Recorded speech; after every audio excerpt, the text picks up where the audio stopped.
louvor, glória e louvor, glória e louvor a vós, ó Cristo. Glória e louvor, Glória e louvor, glória e louvor, glória e louvor a vós, ó Cristo.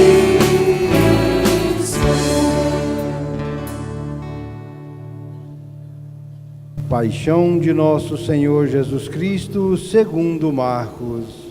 Glória a vós, Senhor. Logo pela manhã, os sumos sacerdotes com os anciãos, os mestres da lei e todo o sinédrio reuniram-se e tomaram uma decisão. Levaram Jesus amarrado e o entregaram a Pilatos.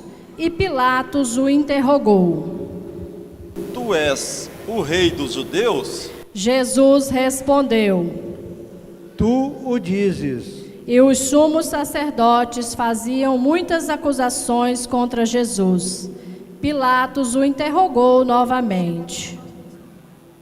Nada tens a responder? Vê, de quanta coisa te acusam? Mas Jesus não respondeu mais nada, de modo que Pilatos ficou admirado. Por ocasião da Páscoa, Pilatos soltava o prisioneiro que eles pedissem. Havia então um preso chamado Barrabás, entre os bandidos, que numa revolta tinha cometido um assassinato. A multidão subiu a Pilatos e começou a pedir que ele fizesse como era costume. Pilatos perguntou: Vós quereis que eu solte o rei dos judeus? Ele bem sabia que os sumos sacerdotes haviam entregado Jesus por inveja.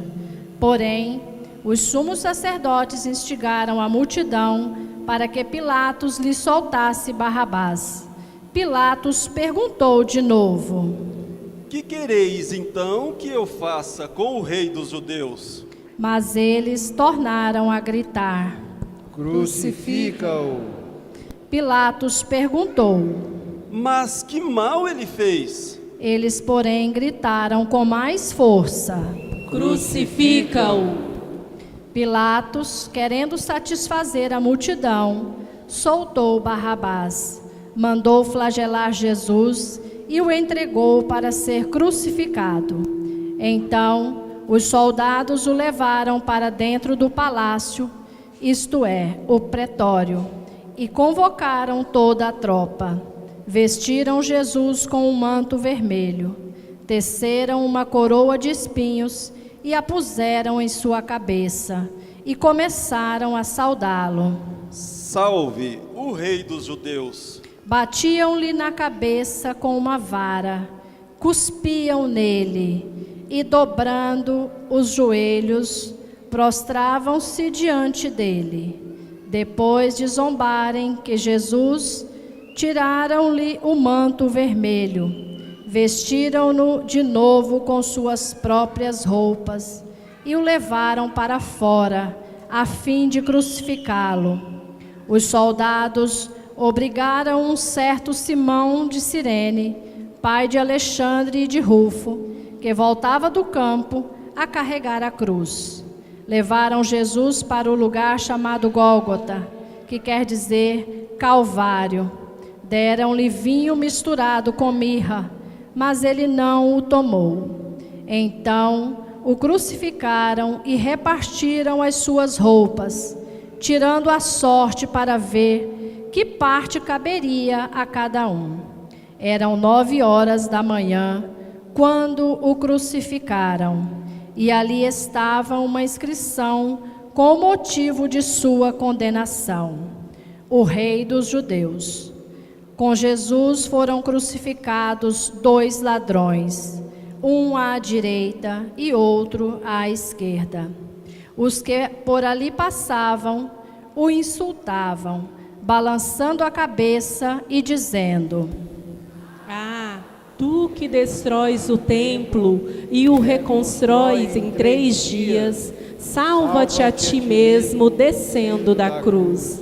Do mesmo modo, os sumos sacerdotes, com os mestres da lei, zombavam entre si, dizendo: A outros salvou, a si mesmo não pode salvar. O Messias, o Rei de Israel, que desça agora da cruz, para que vejamos e acreditamos. Os que foram crucificados com ele também o insultavam. Quando chegou o meio-dia, houve uma escuridão sobre toda a terra, até às 3 horas da tarde. Pelas 3 horas da tarde, Jesus gritou com voz forte: Eloi, Eloi, lama sabachthani, que quer dizer: meu Deus, por que me abandonaste? Alguns dos que estavam ali perto, ouvindo-o, disseram: Vejam, ele está chamando Elias. Alguém correu e embebeu uma esponja em vinagre e colocou-a na ponta de uma vara e lhe deu de beber, dizendo: Deixa, vamos ver se Elias vem tirá-lo da cruz. Então Jesus deu um forte grito e expirou.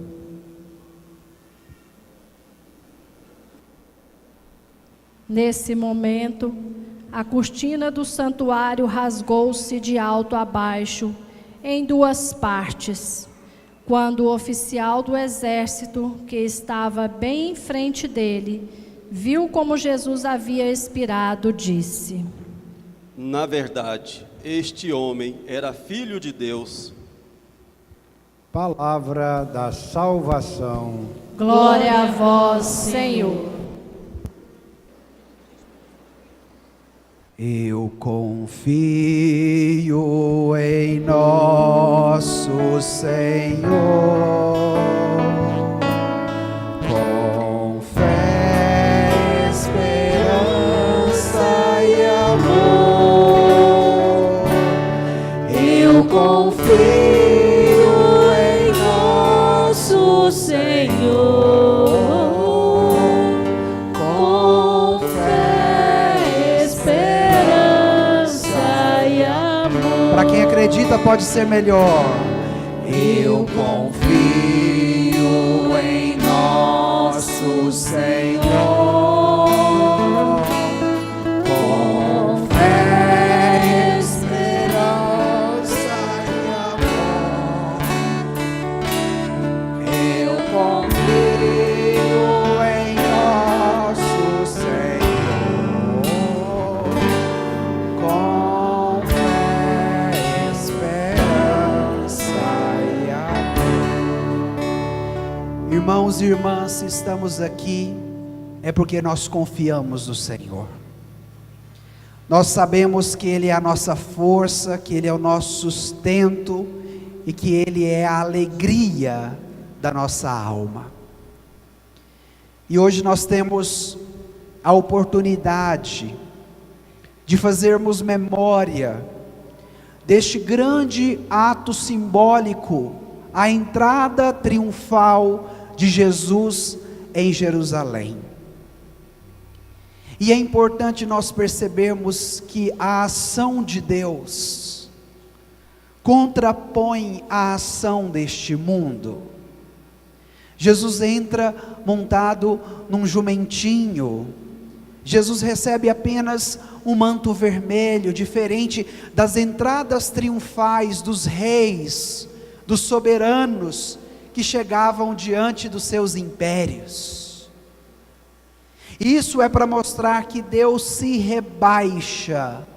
Há um termo na teologia que vem do grego akenosis de Deus, ou seja, o rebaixamento. Deus se rebaixa, assume a nossa condição, se faz como nós, desce no mais profundo do buraco, da sujeira aonde nós estávamos, e nos toma pela mão e nos eleva, e nos dá a graça de sermos readmitidos à comunhão plena com Deus na vida eterna, que nós havíamos perdido pelo pecado.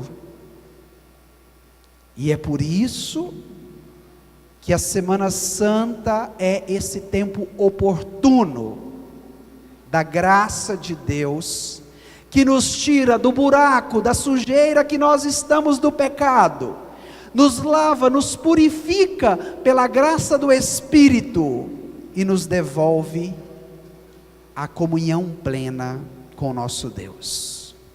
É interessante que nós começamos a quaresma, o primeiro domingo da quaresma, ouvimos o Evangelho, Jesus sendo tentado pelo demônio no deserto.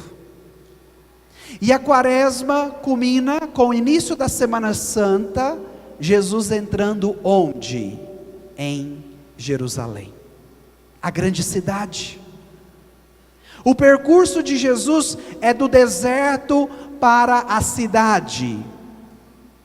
O padre dizia no primeiro domingo da quaresma que o deserto é o lugar por excelência do encontro com Deus, onde não temos nenhuma segurança, e a nossa segurança precisa ser somente o Senhor. Por isso que começamos cantando: eu confio em nosso Senhor. Já a cidade, Jerusalém, era uma grande cidade, no contexto da época. A cidade se torna o local da distração, o local da movimentação, que impede as pessoas de ouvirem a voz de Deus e de fazerem a sua vontade. Foi isso que aconteceu em Jerusalém. Jesus já estava sofrendo a consequência por parte dos judeus, dos fariseus, dos mestres e doutores da lei, porque o povo não acolheu a mensagem de Jesus. A cidade possibilita a distração, a dispersão. E nós estamos vivendo no mesmo contexto, no contexto de uma grande cidade, que não para, que é movimentação o tempo todo, que é carro passando, que é som, que é comércio, e nós vamos sendo levados por esta enxurrada, que não movimenta somente a dimensão externa da cidade, mas que também torna-se um turbilhão, um grande motor, que vai movimentando dentro de nós, e que nos impede de fazermos a experiência da intimidade com Deus. E é por isso que Jesus entra na grande cidade, é por isso que Jesus entra em Jerusalém. Ele entra para santificar a cidade, ele entra para mudar aquele ritmo, aquela rotina, para ajudar as pessoas a olharem para Ele.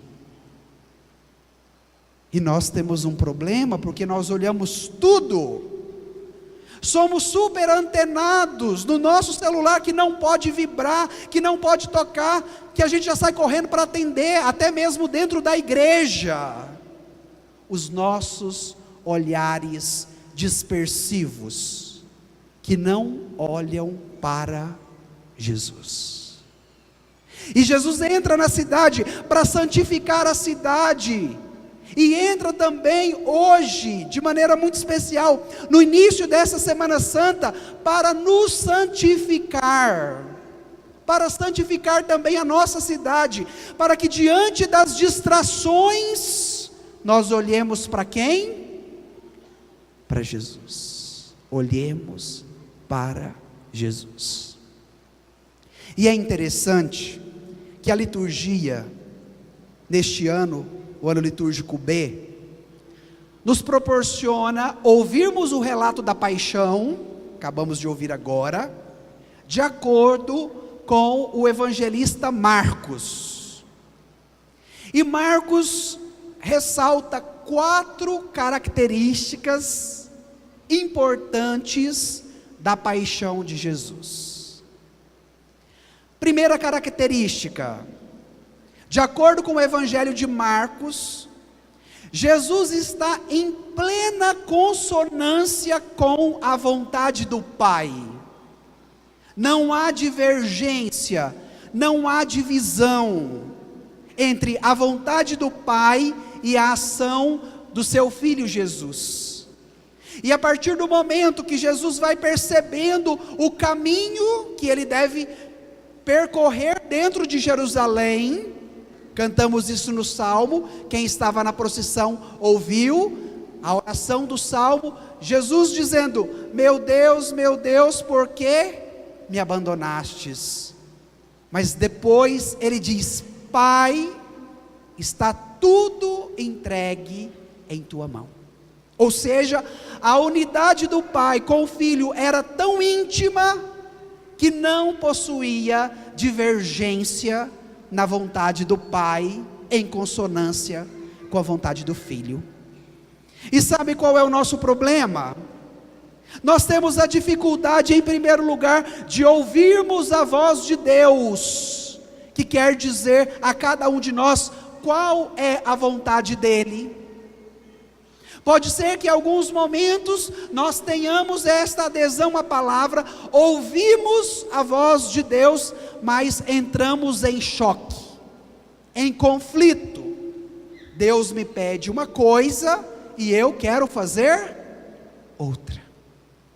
E a primeira atitude que a Semana Santa nos pede, ouvir a voz de Deus para saber qual é a vontade dEle para a vida de cada um de nós, e ao mesmo tempo, a docilidade do Espírito, que transforma o nosso coração de pedra num coração de carne, para que a nossa vontade esteja em consonância com a vontade de quem?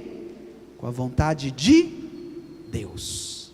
Então a Semana Santa precisa nos ajudar neste caminho de conversão, que a nossa vontade seja de acordo com a vontade de Deus, e que se Ele nos pede algo que não é do nosso projeto de vida, que nós tenhamos a docilidade de dizer: Senhor, faça em mim a tua vontade. Põe a mão no seu coração, olha para a cruz de Jesus e diz para Ele: Senhor, faça-se em mim segundo a tua palavra. Senhor, faça-se em mim segundo a tua vontade. Amém. A segunda característica que é central no relato da paixão do evangelista Marcos: Jesus é o Filho de Deus. Jesus é o Messias. Isso norteia todo o Evangelho de Marcos. Jesus é o Messias. A palavra Messias vem do hebraico Meshiá, o ungido, aquele que salva. E sendo o Messias, Ele é o Filho de Deus. Ouvimos isso no final do Evangelho de hoje. O centurião romano diante da cruz, que olha para Jesus e diz: eis o Filho de Deus. Tem alguma mãe aqui na igreja? Levanta a mão para o padre saber. Olha que beleza, quantas mães. Quem é mãe sabe o que é ter um filho.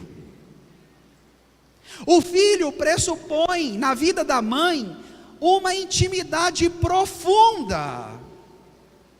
Quando algumas mães padecem com seus filhos, elas chegam e falam assim: Padre do céu, meu filho está sofrendo tanto, e eu estou sentindo uma dor no coração, por dentro. Ou seja, a intimidade que a maternidade causa entre a mãe e o filho é de tal forma que a mãe é capaz de sentir a dor do filho. E é importante nós ressaltarmos este conteúdo do Evangelho, porque Marcos ressalta várias vezes: Ele é o Filho de Deus. E a filiação pressupõe o que, minha gente? Pressupõe familiaridade, pressupõe intimidade, pressupõe comunhão. E isso é muito atual, porque hoje o nosso contexto social, a nossa cultura, nos ensina que você pode ser feliz sozinho, que você não precisa ter família, ou que você pode criar novos modelos de família, que já não há mais a necessidade da união íntima entre o pai e a mãe, que ama e que cuida dos seus filhos. E diante da maternidade de Deus, nós encontramos um projeto de amor que Deus também tem para a humanidade. E a Semana Santa nos pede familiaridade com as coisas de Deus. Isso é muito comum quando nós vamos em algum velório. Se você chega num velório que a pessoa era de caminhada, era de igreja, que a sua família conhece o caminho de Deus, quando o padre já começa a celebração, em nome do Pai, do Filho e do Espírito Santo, todo mundo reza junto e fala amém. Já em outras circunstâncias, que as pessoas não têm mais familiaridade com as coisas de Deus, o padre quase que reza tudo sozinho no velório, porque ninguém sabe fazer nem mesmo o em nome do Pai, ou dizer amém. O mundo paganizado, que mata Deus, Nietzsche, Deus está morto. O mundo que diz que você se basta e que você se torna o seu Deus, já não é mais familiar com as coisas de Jesus. E a Semana Santa, pela força simbólica que tem das celebrações, dos atos, da liturgia celebrada, nos coloca numa familiaridade com Deus. Nós fazemos parte da família de Deus, e por meio do nosso batismo, somos admitidos à comunhão plena com Ele, formando esse grande coro, essa grande multidão, que se chama a igreja, a grande família de Deus.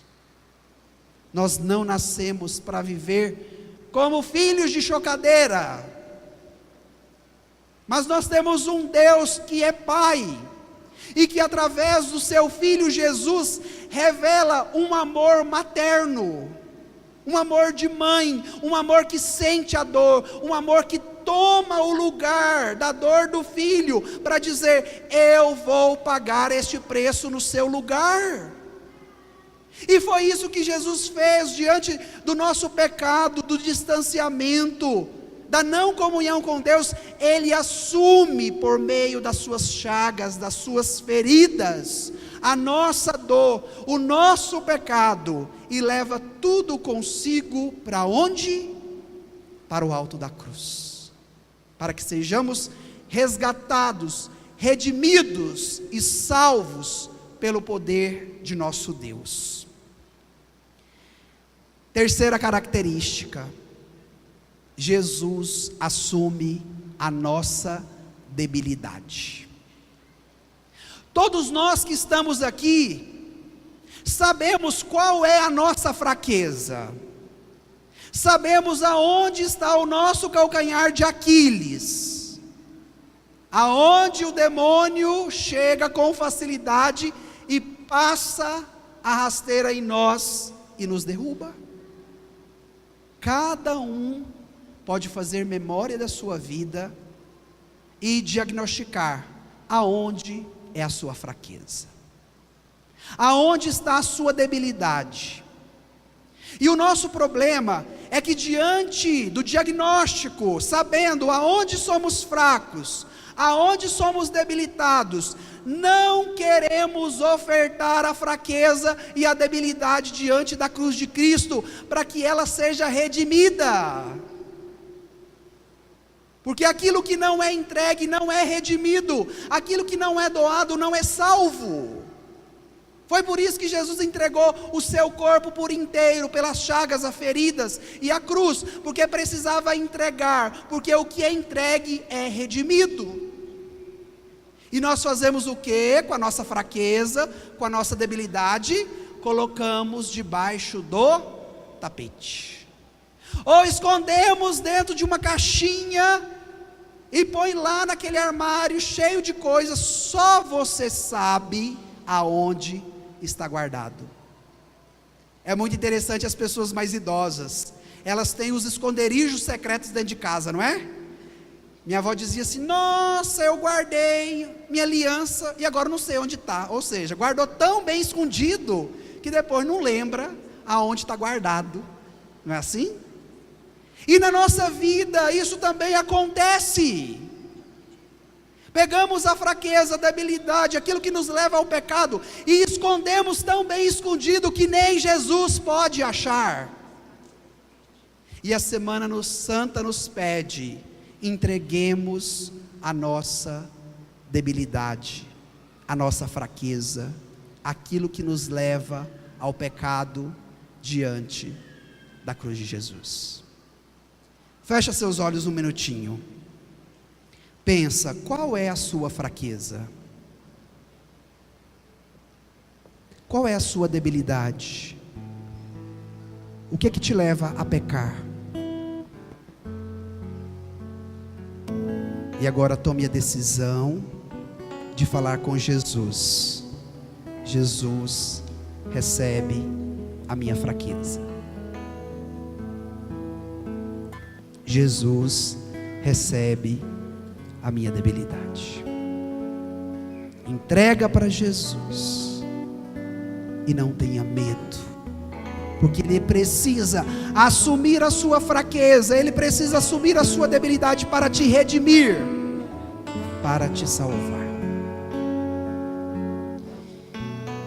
E a quarta característica da paixão segundo Marcos: Jesus termina a sua vida sozinho.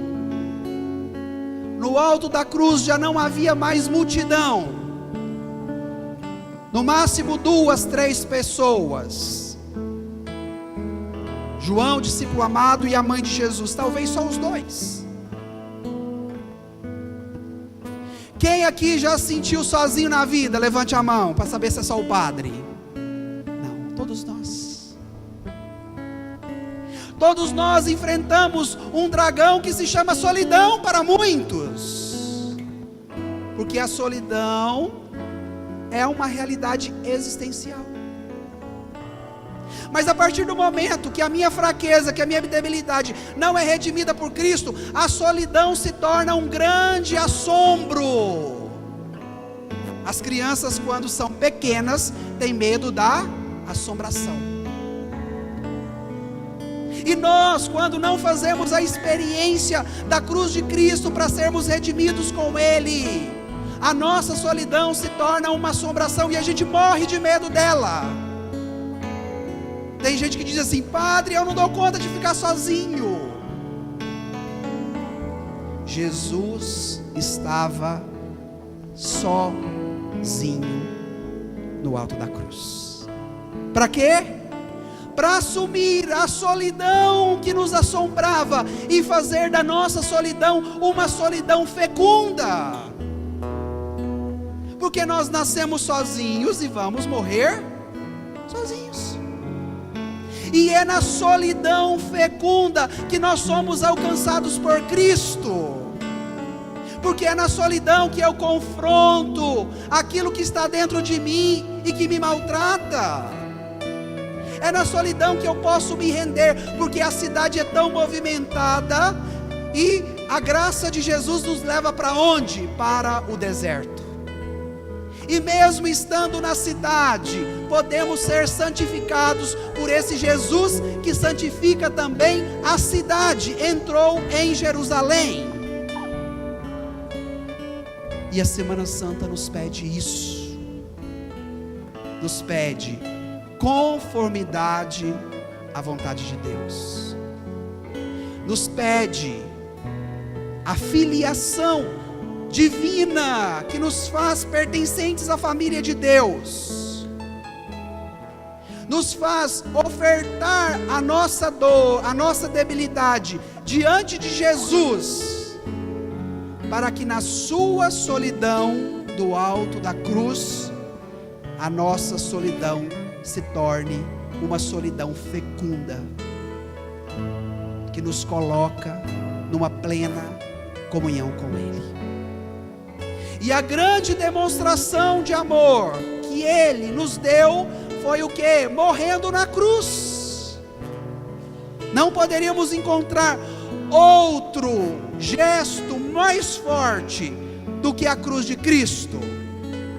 Foi por isso que São Paulo nos disse semana retrasada na segunda leitura: os gregos procuram a sabedoria, os judeus procuram sinais, mas nós anunciamos o Cristo crucificado. A cruz que nos redime, que nos salva, que nos devolve a comunhão com o Senhor, que nos possibilita a graça da ressurreição. Nós não somos uma religião sadomasoquista, o sofrimento por si só, como prazer, não. Nós somos uma religião consciente da ação salvífica de Jesus, que morreu numa cruz, mas que ressuscitou ao terceiro dia para nos dar uma vida plena. E é isso que Jesus te convida a viver nesta semana, que precisa ser uma semana diferente, que precisa ser uma semana santa para santificar a sua vida, para santificar o seu casamento, para santificar a sua família, para santificar as suas debilidades, para santificar a sua vida, e chegarmos ao final dela com a nossa vitória. Os anjos do túmulo vazio que disseram às mulheres: por que vocês procuram entre os mortos aquele que está vivo? Jesus ressuscitou. Esse é o júbilo de quem faz o caminho da cruz de Cristo. E Ele te trouxe aqui não só para cumprir um preceito de missa dominical, mas para dizer que Ele te ama, que Ele tem um projeto para a sua vida, e que se você se render a este amor, a sua vida será diferente. Esses dias atendendo tantas confissões aqui na paróquia, e o que mais me chamava a atenção, a realidade de mudança de vida daqueles que abriam o coração para Jesus. E eles diziam: padre, minha vida mudou. Padre, eu não sei o que está acontecendo, mas está bom demais. E aí você brincava: eu sei, é o amor de Jesus que alcançou o seu coração.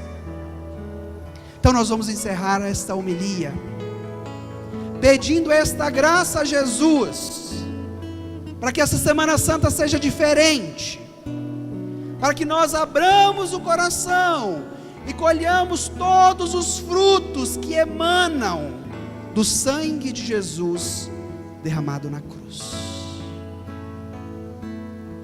Então, mais uma vez, nós vamos fazer a nossa oração. Feche os seus olhos, pense na sua vida, nas suas fraquezas, na sua família, nos momentos de solidão que te aflige e que te marca, que te assombra. E peça a Jesus: Jesus, eu quero experimentar o teu amor, eu quero ser alcançado pela tua misericórdia. Eu sei que o Senhor me ama e que o Senhor tem um projeto lindo para a minha vida, mas o meu coração é duro, Jesus, e é por isso que diante da tua cruz eu quero te clamar: derrama o teu sangue precioso sobre cada um de nós, para que sejamos purificados do nosso pecado. Porque nós sabemos, Jesus, que ninguém nos ama mais do que o Senhor, e foi por isso que o Senhor entregou a sua vida por nós, porque nos ama e porque quer nos fazer filhos amados. Tenho esperado este momento, tenho esperado que que estivesses aqui. Faz dessa música a sua oração. Tenho esperado que me fales. Tenho esperado que estivesses assim. Eu sei bem que tens vivido, sei também que tens chorado. Eu sei bem que tens sofrido, pois permaneço ao teu lado. Canta, ninguém te ama como eu. Ninguém te ama como eu. Ninguém te ama como eu. Olhe pra cruz, esta é minha grande prova. Ninguém te ama como eu. Ninguém te ama como eu. Ninguém te ama como eu. Olhe pra cruz, foi por ti, porque eu te amo. Ninguém te ama como eu. Sim, Senhor, nós sabemos que ninguém nos ama mais do que o Senhor. E é por isso que nós estamos aqui, começando essa Semana Santa na Tua presença. Olhai, Jesus, as dores, as feridas, as chagas, as fraquezas do Teu povo. E dai a eles a graça, Jesus, de serem redimidos, de serem salvos, porque o Senhor conhece o nosso sofrimento, porque o Senhor assume o nosso sofrimento, porque o Senhor sofre no nosso lugar. Só quem ama pode fazer isso.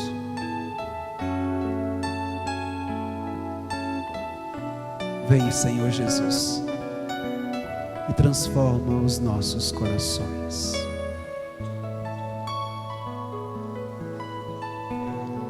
Eu sei bem o que me dizes, ainda que nunca me fales. Eu sei bem que tens sentido, Pois permaneço ao Teu lado. pois permaneço ao teu lado. Tenho andado ao teu lado, junto a ti permanecido. Eu te levo em meus braços, pois sou teu melhor amigo. Agora nós vamos ficar de pé. Vamos estender as mãos diante da cruz de Jesus, porque nós sabemos que só Ele foi capaz de dar a vida na cruz por nós. Por isso Ele nos ama por inteiro. Ninguém te ama como eu. Ninguém te ama como eu. Olhe pra cruz, esta é a minha grande prova. Ninguém te ama como eu. Ninguém te ama como eu. ninguém te ama como eu. Olhe pra cruz, foi por ti, porque eu te amo. Ninguém te ama como eu. Agora o Padre vai tocar na cruz de Jesus. E você vai tocar no seu coração. Para que o toque da cruz chegue ao seu coração. E nós vamos cantar mais uma vez esse refrão, com toda a força do nosso coração, como sinal da adesão que nós fazemos a Jesus, diante da cruz dele, que nos toca, e que nós temos a graça de tocar para o nosso coração ser transformados. Nós vamos cantar como a criança que canta ao ver o seu pai e a sua mãe, sinal da nossa adesão e do nosso compromisso com ele, de vivermos toda essa Semana Santa na presença dele, diante dele e com ele. Vamos cantar com toda a força do nosso coração, como aquele que recebe o amor de Jesus, que foi entregue por nós no alto da cruz. Cantemos: ninguém te ama como eu. Ninguém te ama como eu. Ninguém te ama como eu. Olhem pra cruz, esta é a minha grande prova. Ninguém te ama como eu. Ninguém te ama como eu. Ninguém te ama como eu. Olhe pra cruz, foi por ti, porque eu te amo. Ninguém te ama.